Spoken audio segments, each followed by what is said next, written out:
A very warm welcome to The Bottom Line, a wrap of the day's business news. I'm Frances Hurd.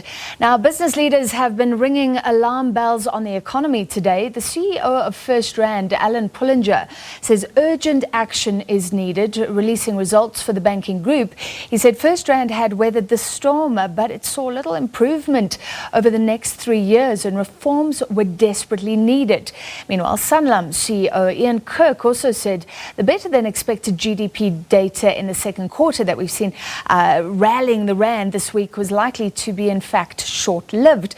Let's discuss further and zone in on some of the results. Of course, banking profits linked partly to the performance of the economy as a whole. FirstRand's profits rose by 5% in the year that ended in June. RMB and Westbank are in the FirstRand fold, but most of the profit coming from First National Bank. FNB says profits rose by 11% and it now has 8.2 million customers in South Africa. To discuss, we're joined by FNB CEO Jacques Celliers. Great to have you with us in studio, Jacques. Do you agree with Alan Pullinger from FirstRand that this could sort of lag on for years and years and years, so no sort of silver lining yet? Yeah, it's tough out there. I think, like most businesses, you all know that if you need to fix something that's struggling, it doesn't fix itself, first of all. It doesn't get fixed with a presentation or a speech. It gets fixed with a lot of hard work. And I think what we see is, the debates about whether growth is this side or that side of 1%. That's just not good enough. We should be in the 4s and 5s and 6s to get to solve for the challenges we see on the streets every day, and the things that are happening around us are a consequence of job creation and economy. So it would be awesome if we could follow up some of the very good ideas that people have been speaking about for years. It's another 12 months in which we've been disappointed with the lack of action around many of the stuff that would actually kickstart energy. And another plan coming from Treasury, but we've had a lot of plans. So that's it, and it's the same stories. There are no new storylines. Everyone's got the similar things that people feel we need to solve for. But like business, we have a total appreciation for the challenge. It's not as though we don't have things to solve ourselves too. So I think the big plea that Alan did to talk about was just the role of business and sort of the public sector being able to solve these problems together. Just quickly, before we move on, I mean, everybody's talking about structural reforms. Alan Pullinger, the Reserve Bank, has been saying we need these structural reforms implemented. From your perspective, as CEO of FNB, what would be most urgent right now? I mean, I think every sector of our economy wants to grow. And whether it's mining or whether it's agriculture, there's so many cool things we could be doing if the environment is created for the growth and for the investments to start happening.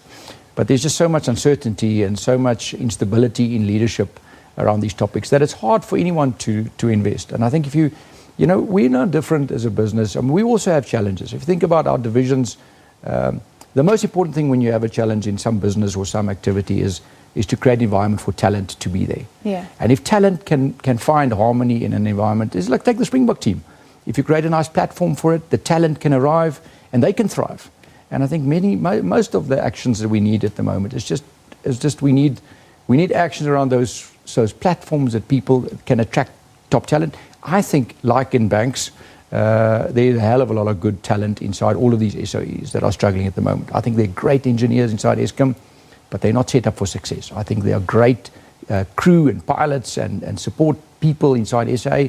They're not set up for success. And that's the challenge, is how do you create the environment for people to be able to apply their trade and to impress. I mean, if you can create that, the innovation that will flow and the growth will come. And obviously, of course, we need to make place for private sector in that participation. This can't be solved with a statist execution as Alan presented today. It has to really open up for private sector to participate. And I know you have spoken about the xenophobic attacks. I mean, do you watch something like that and think this will impact us as a business, and how? Yeah, we've had a rough week. I mean, our campus, Bank City, where we host 12,000 people, like we're in the middle of CBD Johannesburg. We had a rough week, this week from Monday, and the actions there that happened around us on our campus. We take great pride in the fact that we are in community. We are we're on the ground where things happen.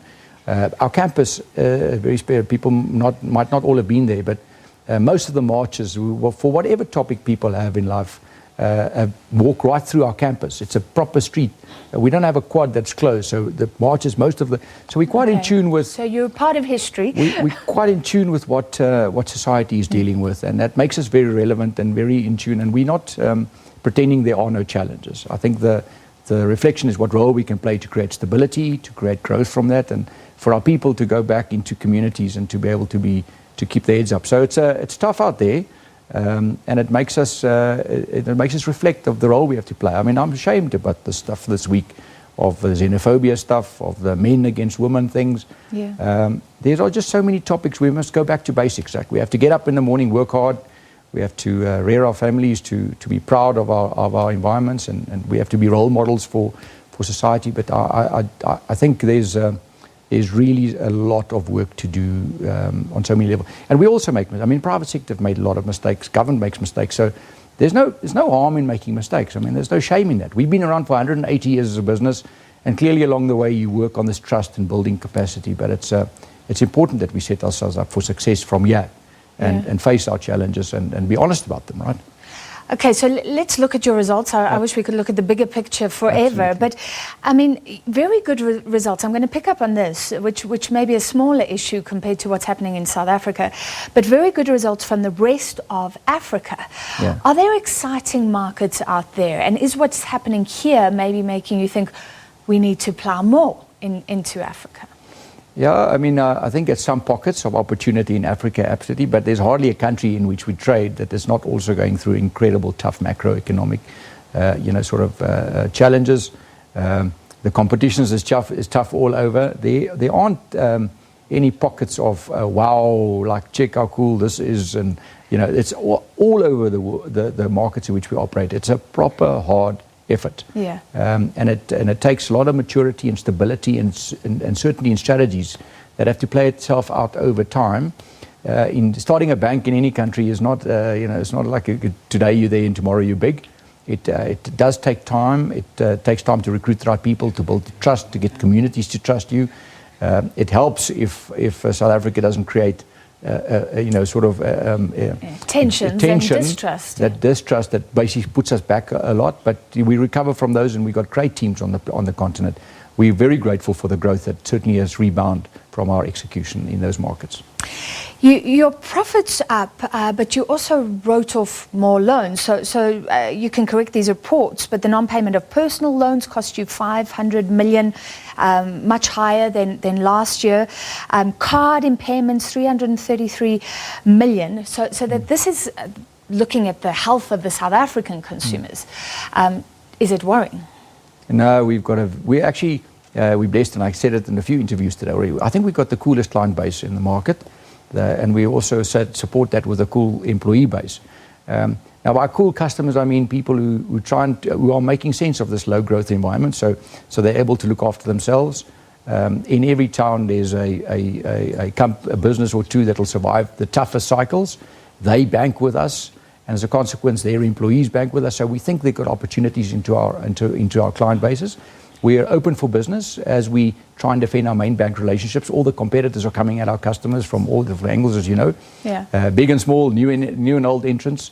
So we have to be there for them. And I think the growth in our portfolio, especially in the unsecured lending this year, has been incredible. And the leverage, the way we grew it, is also incredible because it's through the leverage of digital platforms and contextual models and big data execution. So it's been very, very good for us.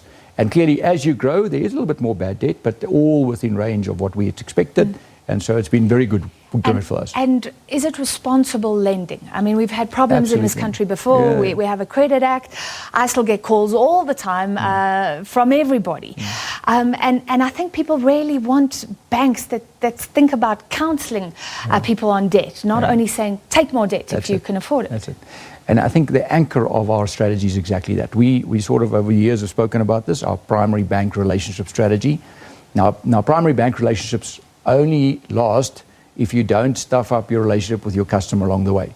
There's no interest for us to do an origination of a lending practice or a lending product that next year is going to end in tears. There's no point for us to mark a credit card limit and someone doesn't pay back the fridge that they bought, in the loan. Yeah. So we are looking after relationships, and we coined this money management because we think that people, in the fullness of time, will need help managing their money. and around transactional banking and investments and insurances and the credit pieces, they all come together. At some stage I need a bit of help, and some stage I'm okay. Even in a month, I've got some money, my salary comes in, and I've got some, some bills to pay at the end of the month. And it's about being there for the journey of our customers. And I think the mistakes people make aren't in they pay a rand or two too little or too much for a bank account. The thing they waste their money on is either spending on the wrong things, or paying too much for a car, or selling a house for too little. I was going to say cars. and I think that's the game that we need to help people a lot with. And it's almost like being a GPS on someone's back, right? We help you navigate life. There are hurdles and there's stumbling blocks, and there's always a good way and a bad way to respond to market and the potholes that you hit. And so that's what we're about. It doesn't have to be perfect, but we execute into relationships. I think the last time we spoke, there was a lot of talk of new banks coming online. We know from results this week, Discovery's behavioral bank not taking off very well to start with. Have there been threats, or has it all sort of petered out? And I really want to know, do you still think FNB is leading in terms of innovation? So a few months ago, some people were starting to analyze, saying, is FNB still there, or losing that edge that it's had for years? Yeah, so competition, I respect that, and I think new entrants obviously have a little bit of a hurdle to overcome in that early stages. So I respect it, and I think they're going to be formidable. You're empathetic. They're going to be formidable. But our competition at the moment is more coming from the big players, clearly, as they're trying to respond to defending their clients too. So that's good. It's good for the economy, actually, if the banks are vibrant and things are happening and people are innovating.